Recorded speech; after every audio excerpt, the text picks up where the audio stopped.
ទៅហើយស្នូបទូអាវុធណាយយុទ្ធមិត្តមុតប្រយុទ្ធត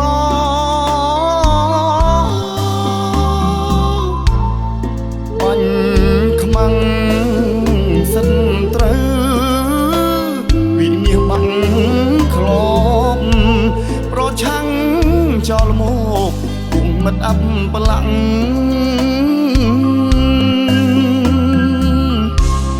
ឈាមខ្ញុំជាខ្មែរខ្ញុំថែដីខ្ញុំ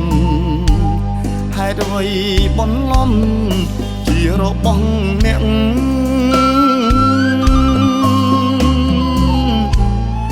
មិនតែប៉ុននោះលួចបាញ់ពួនស្ទាក់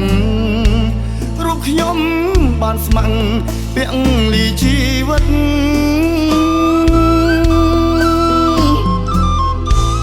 ទឹកចិត្តកងត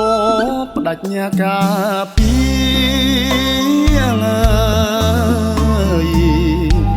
ព្រំដែនសីមាគង់វង្សស្ថិ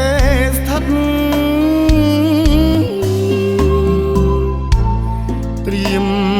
ខ្លួនជាស្រេចចំពោះអមិត្តហ៊ានបដូរជីវិតការពារទឹកដី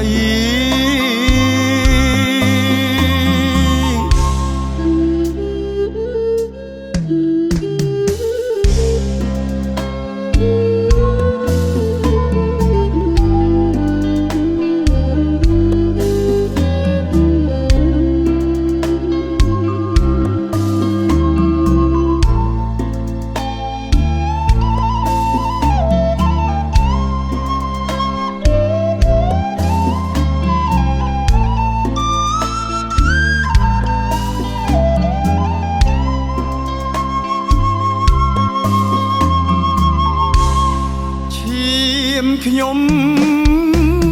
ជាខ្មែរខ្ញុំថែដីខ្ញុំហេតុអ្វីបន្លំជារបស់អ្នក